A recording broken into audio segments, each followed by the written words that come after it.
Hello students, in last back lecture we had studied figure of human respiratory system. Human respiratory system आपण अभ्यासात होतो.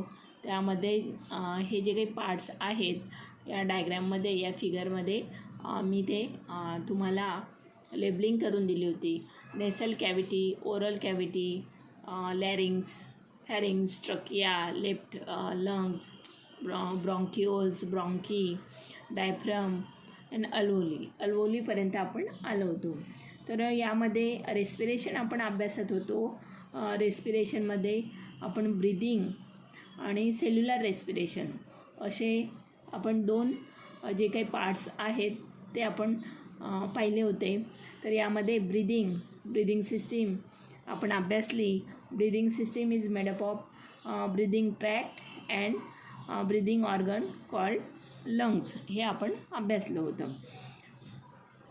Human breathing करत असताना जी ह्युमनची ओपनिंग असते, ओपनिंग ऑफ नोज ज्याला आपण नॉस्ट्रिल्स असं म्हणतो, त्या नॉस्ट्रिल्समधून from the nostrils air is pass through cavity. त्या कॅव्हिटीला आपण म्हणतो नेसल कॅव्हिटी. एअर ही कुठून कुठे पास होते? नॉस्ट्रिल्समधून कुठे येते? ती नेसल कॅव्हिटीमध्ये. म्हणजे ह्या नेसल कॅव्हिटीमध्ये ती एअर ही पास होते. Air are passes through pharynx. नंतर ती कुठे येते? फॅरिंग्समध्ये येते.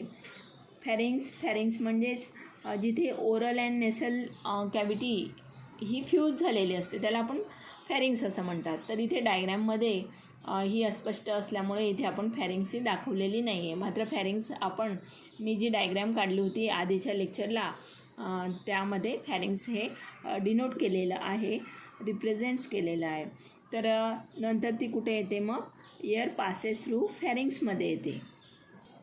फॅरिंग्समधून जो व्हॉईस बॉक्स असतो त्या व्हॉईस बॉक्समध्ये येते ज्याला आपण लॅरिंग्स असं म्हणतो. तर एअर ही कुठून कुठे येते? नॉस्ट्रिल्समधून नेसल कॅव्हिटीमधून फॅरिंग्स नंतर लॅरिंग्समध्ये ती येत असते. या व्हॉईस बॉक्समध्ये किंवा लॅरिंग्समध्ये येते. तिथून एअर ही पास होऊन जो पाईप असतो त्या पाईपला आपण ट्रकिया असं म्हणतो. त्या ट्रकियामध्ये ती येते. तर हा ट्रकिया हा रेस्पिरेटरी एक ट्रॅक आहे, त्याचा तो पाईप असतो. आफ्टर ट्रकिया, या ट्रकियाचे नंतर इथे अस्पष्ट असे आहे, मात्र याच्यामध्ये एक छोटंसं असे हे दिसतं आहे तुम्हाला. इथे जे काही ब्रांचेस आहेत या 2 ब्रांचेसमध्ये त्याचं बायफर्गेशन होतं, डिवाईड होते. राईट लेफ्ट अँड लेफ्ट असं आपण म्हणतो. तर हे जे काही राईट ट्रकिया, तर यामध्ये या ट्रकियाचं ह्या पाईपचं पुन्हा डिवायडेशन होतं आणि डिवायडेशन झाल्यावर मग लेफ्ट अँड राईट असे ब्रॉन्की तयार होतात. तर ह्या ब्रॉन्कीमध्ये ती हवा ही पास होत असते.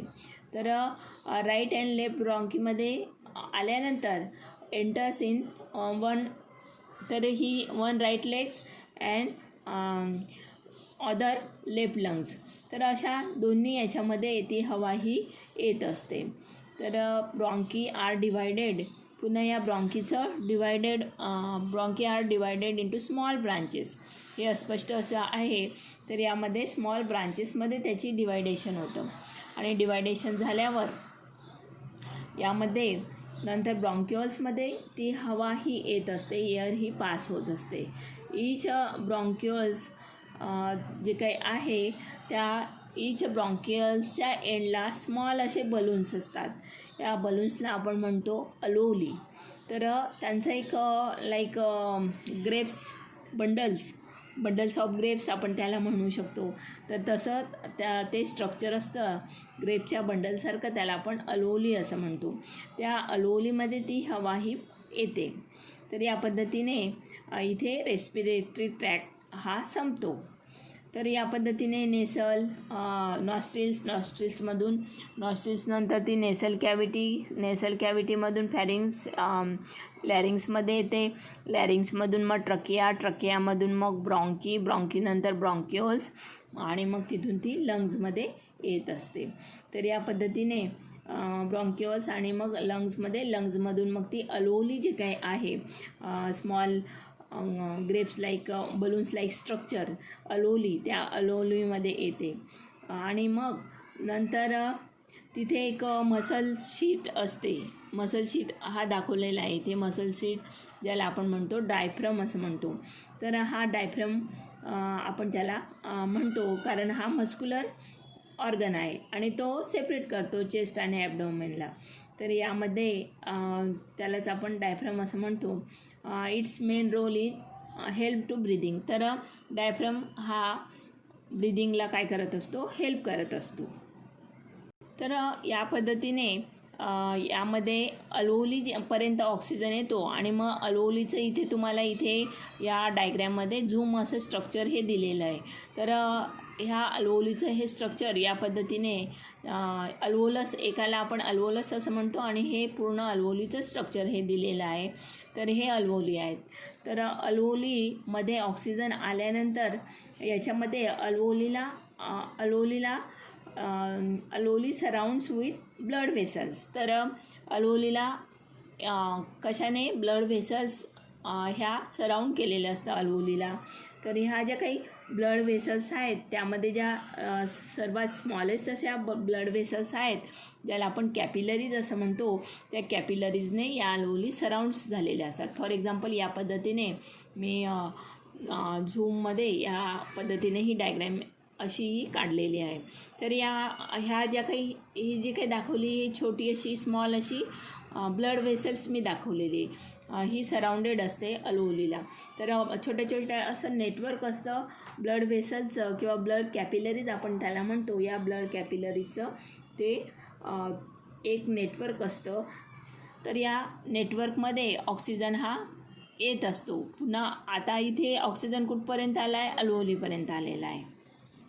थ्रू द कॅपिलरीज हा ऑक्सिजन कॅपिलरीजमधून ब्लडमध्ये येतो, म्हणजे ब्लड ऑक्सिजनला ॲब्सॉर्ब करतो. तर ब्लड जे काही असतं या ब्लड तो ऑक्सिजनला ॲब्सॉर्ब करतो. तर हे आणि मग संपूर्ण जी काही ॲब्सॉर्ब करून संपूर्ण बॉडीमध्ये ऑक्सिजन हा ब्लड घेऊन जात असतो. ऑक्सिजनच्या या मदतीने with the help of oxygen तिथे एनर्जी तयार होत असते. बॉडीच्या सेलमध्ये एनर्जी ही तयार होते. तर या पद्धतीने ही एक रेस्पिरेशनची प्रोसेस किंवा प्रोडक्शन ऑफ एनर्जीची ही एक प्रोसेस आहे. तर हा जो काही ऑक्सिजन आहे हा ऑक्सिजन ईच अँड एव्हरी सेलला मग हा पुरवला जातो. तर या पद्धतीने oxygen from alveoli to the body through ब्लडच्या साहाय्याने त्याचं ट्रान्सपोर्टेशन हे होत असतं. तर या पद्धतीने अल्व्होलीमध्ये आल्यानंतर oxygen from higher concentration to lower कॉन्सन्ट्रेशनमध्ये ब्लड कॅपिलरीजमध्ये हा ऑक्सिजन येतो आणि मग इथून जो काही आपण या पद्धतीने ब्लडचा जे काही फ्लो आहे, ब्लड ही ट्रान्सपोर्ट करत असते ऑक्सिजनला. त्याच वेळेला तिथे कार्बन डायऑक्साईडसुद्धा तयार होत असतो. तर ऑक्सिजन हे जे काही आहे नॉस्ट्रिल्सपासून ते पूर्ण ब्लडपर्यंत आणि ब्लडपासून ते कुठे जात असतं, सेलमध्ये जात असतं, लक्षात घ्या. तर हा ऑक्सिजनचं हे काही ट्रान्सपोर्टेशन आहे हे ब्लड थ्रू होत असतं आणि यामध्ये ही ब्लड कॅपिलरी ज्या काही आहेत ह्या मदत करत असतात. तर हे डिफ्युजन प्रोसेसने हे होत असतं. डिफ्युजनच्या साहाय्याने या गॅसेसचं एक्सचेंज होतं.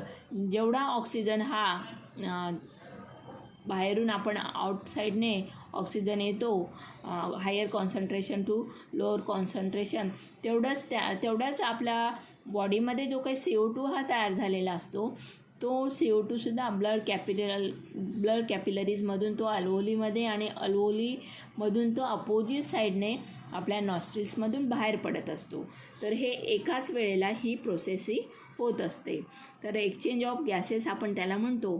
तर एक्सचेंज ऑफ गॅसेसमध्ये ऑक्सिजन येतो आणि CO2 हा जात असतो. तर या पद्धतीने इथे आपण CO2 हा जात असतो. प्रत्येक याच्यातून ऑक्सिजन इथे येतो, ऑक्सिजन येणार आणि इथून हा CO2 हा जाणार.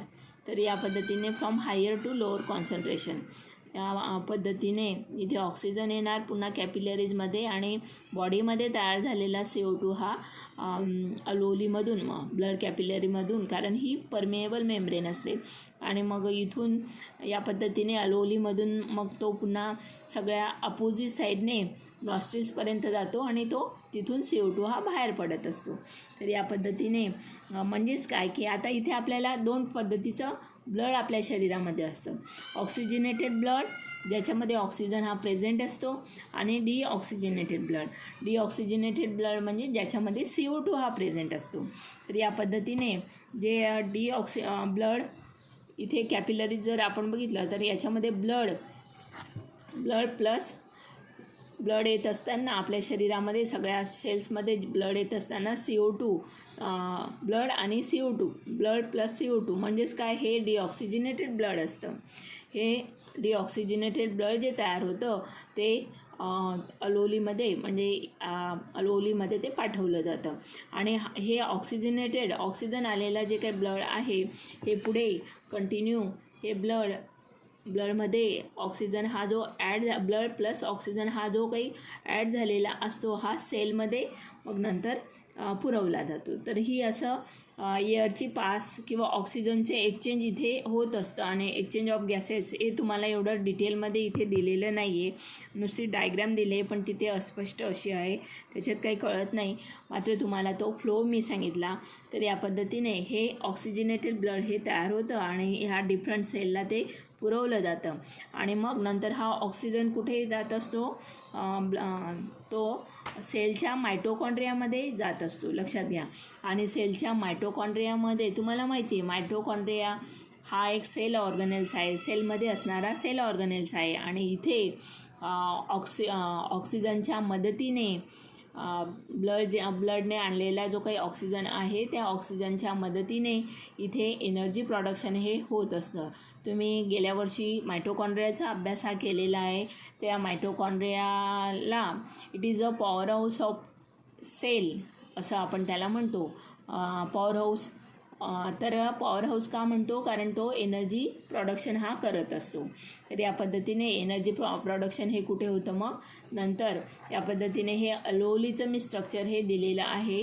या अलोलीचं स्ट्रक्चरमध्ये इथे डिऑक्सिजनेटेड ब्लड आहे, कारण त्याच्यामध्ये CO2 आहे, आणि दुसऱ्या बाजूला ऑक्सिजनेटेड ब्लड आहे. तर हे ऑक्सिजनेटेड ब्लड आहे ते पूर्ण सेलमध्ये ब्लड थ्रू जात असतं. गेल्या वर्षी तुम्ही ब्रिदिंग जर बघितलं, ब्रिदिंग ऑक्युअर्स इन 2 स्टेप्स. 2 स्टेप्सच्या ब्रिदिंगच्या आहेत. For example first step inhalation and exhalation. Inhalation आणि एक्झिलेशन हे तुम्हाला माहिती असेल. इनहेलेशन मध्ये आपण काय करत असतो, एअर ही आत घेत असतो, लक्षात घ्या. हवा काय घेतो, आत घेतो, त्याला आपण इनहेलेशन असं म्हणतो. त्यामध्ये जो डायफ्रॅम असतो तो डायफ्रॅम हा खाली येत असतो, म्हणजे त्याचं डायफ्रॅम काय होतो, इनहेलेशन करत असताना कॉन्ट्रॅक्ट होतो, आणि कॉन्ट्रॅक्ट होत असताना एअर हे आत येत असते from higher to lower concentration. तर air goes inside through thoracic cavity from higher to lower concentration. आणि एक्झेलेशन सेकंड स्टेप आहे एक्झेलेशन. एक्झेलेशनमध्ये आपण काय करतो, तर एक्झेलेशनमध्ये air goes outside the thoracic cavity. तर एअर ही काय होत असते, बाहेरच्या बाजूला जाते through higher concentration to lower concentration. तर थोरॅसिक कॅव्हिटीमधून air goes outside to thoracic कॅव्हिटीमध्ये जात असते. त्यावेळेला डायफ्रॅम हा रिलॅक्स होत असतो. तर अशा 2 स्टेप्स आहेत. तर 2 स्टेप्स कोणत्या आहेत, मग इनहेलेशन लक्षात ठेवायचं. इनहेलेशन आहे, आणि सेकंड स्टेप आहे एक्झेलेशन. इन आणि एक्झ याच्यावरूनच तुम्हाला समजलं असेल.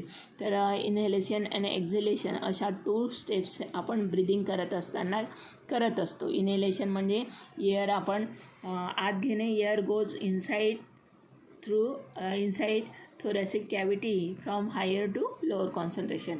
आणि एक्झेलेशन करताना air goes outside the thoracic cavity.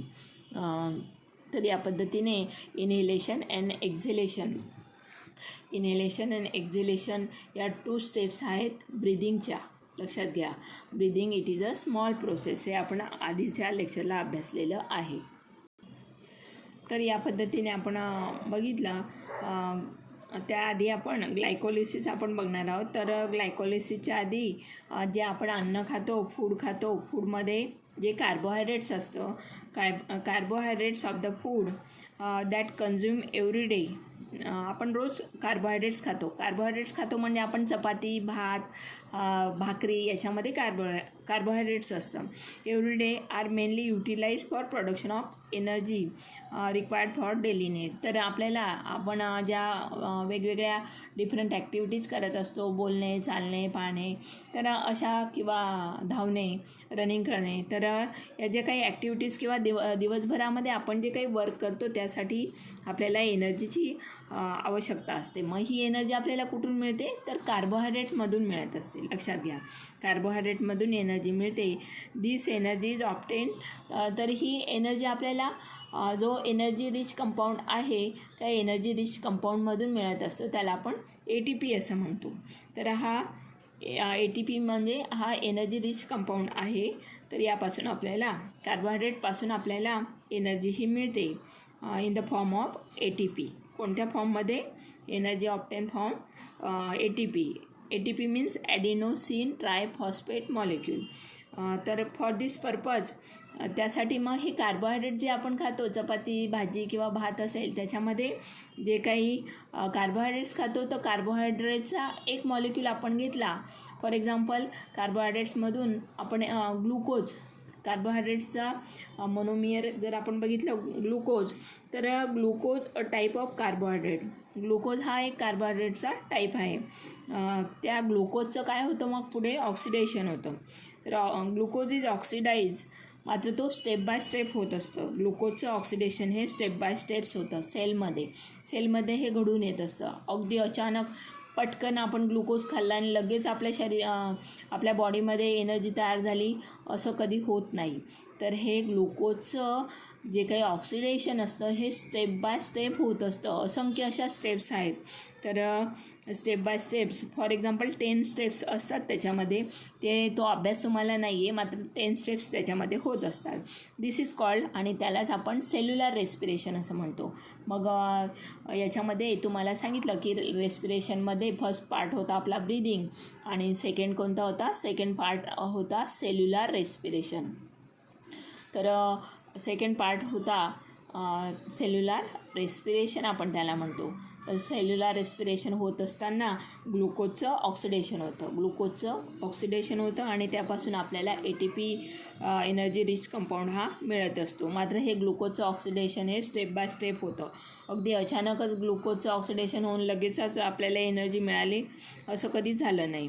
आणि यालाच आपण म्हणतो ग्लुकोजचं ऑक्सिडेशन होणं स्टेप बाय स्टेप. कशामध्ये? In the sale.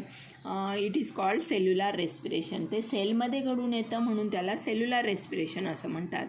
Cellular respiration occurs among the living organism by 2 methods. तर याच्यात 2 मेथड्स आहेत. सेल्युलर रेस्पिरेशनच्या 2 मेथड्स आपण अभ्यासलेल्या आहेत. आधीच्या लेक्चरला मी तुम्हाला सांगितल्या होत्या. त्या 2 मेथड्स म्हणजे एरोबिक रेस्पिरेशन आणि नंतर होती सेल्युलर रेस्पिरेशन. हे 2 मेथड्सने घडून येत असतं. एरोबिक रेस्पिरेशनने घडून येतं, एरोबिक रेस्पिरेशनने, आणि दुसरं आहे एरोबिक रेस्पिरेशन. सेकंड आहे अनएरोबिक रेस्पिरेशन. अनमध्ये समजून घ्यायचं. अन मीन्स तुम्हाला एरोबिक आणि अनएरोबिक रेस्पिरेशनचं आधीच आपण ते लेक्चर अभ्यासलेलं आहे. तर सेल्युलर रेस्पिरेशन हे 2 मेथड्सने 2 पद्धतीने हे घडून येत असतं. Aerobic and anaerobic processes. ज्यामध्ये ऑक्सिजन इन्व्हॉल्व होतो त्याला आपण एरोबिक रेस्पिरेशन असं म्हणतो. आणि ज्यामध्ये ऑक्सिजन हा ॲबसेंट असतो किंवा ऑक्सिजन इज नॉट इन्व्हॉल्व, त्याच्यामध्ये ऑक्सिजन कुठेही इन्व्हॉल्व होत नाही, अशा प्रोसेसला आपण अनएरोबिक रेस्पिरेशन असं म्हणतो. इन एरोबिक रेस्पिरेशन, तर एरोबिकमध्ये काय होतं? मग ग्लुकोजचं ऑक्सिडेशन होतं. ग्लुकोजचं एरोबिक रेस्पिरेशनमध्ये ग्लुकोज मॉलिक्यूल जो काही आहे या ग्लुकोजचं काय होत असतं, ऑक्सिडेशन होतं. आणि हे ग्लुकोजचं ऑक्सिडेशन होतं ते किती स्टेपमध्ये होतं, 3 स्टेप्समध्ये होतं. तर याच्या ग्लुकोजचं ऑक्सिडेशन हे 3 स्टेप्समध्ये होत असतं. मग त्या 3 स्टेप्स कोणत्या आहेत ते आपण पुढच्या याला बघणार आहोत. 3 स्टेप्समध्ये फर्स्ट स्टेप्स आहे ग्लायकोलिसिस. फर्स्ट स्टेप्स कोणती आहे, ग्लायकोलिसिस. अगदी शॉर्टमध्ये तुम्हाला 10वीला अगदी शॉर्टमध्ये याचा अभ्यास आहे. मात्र जर तुम्ही पुढे कंटिन्यू सायन्स घेतलं तर त्यामध्ये तुम्हाला खूप मोठा याचं ग्लायकोलिसिस या 10 स्टेप्स आहेत. याच्या ट्रायकार्बोक्झिलिक ॲसिड्सचा पूर्ण ही एक सायकल आहे, जसं आपण नायट्रोजन कार्बन सायकल अभ्यासलेले आहेत. तर यामध्ये सेकंड स्टेप आहे ट्रायकार्बोक्झिलिक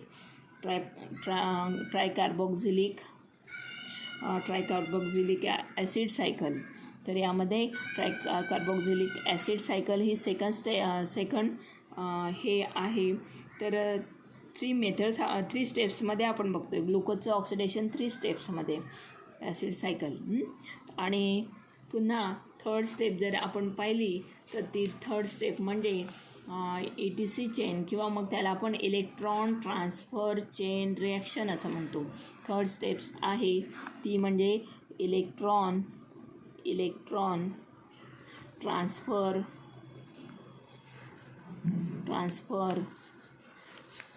chain reaction, electron transfer chain reaction. अशा या ग्लुकोजचं ऑक्सिडेशन ह्या 3 स्टेप्समध्ये होत असतं, चेन रिॲक्शन्स. तर ग्लुकोजचं ऑक्सिडेशन हे अतिशय महत्त्वाचा टॉपिक हा आहे, कारण हा 5 मार्क्ससाठी विचारला जातो तुम्हाला. तर यामध्ये एरोबिक अनएरोबिक सेल्युलर रेस्पिरेशन जर शॉर्ट नोट आली तर सेल्युलर रेस्पिरेशनमध्ये एरोबिक अनएरोबिक रेस्पिरेशन, ग्लायकोलिसिस. तर एरोबिक रेस्पिरेशनमध्ये ग्लुकोजचं ऑक्सिडेशन होतं स्टेप बाय स्टेप इन 3 स्टेप्समध्ये होतं. 3 स्टेप्समध्ये ग्लुकोजचं ऑक्सिडेशन होतं. त्याच्यापैकी फर्स्ट स्टेप्स आहे ग्लायकोलिसिस, सेकंड आहे ट्रायकार्बोक्झिलिक ॲसिड सायकल आणि थर्ड आहे इलेक्ट्रॉन ट्रान्सफर चेन रिॲक्शन. तर ETC चेन त्याला आपण म्हणतो. ETC सायकल आहे. तर आपण ते पुढच्या लेक्चरला अभ्यासूया.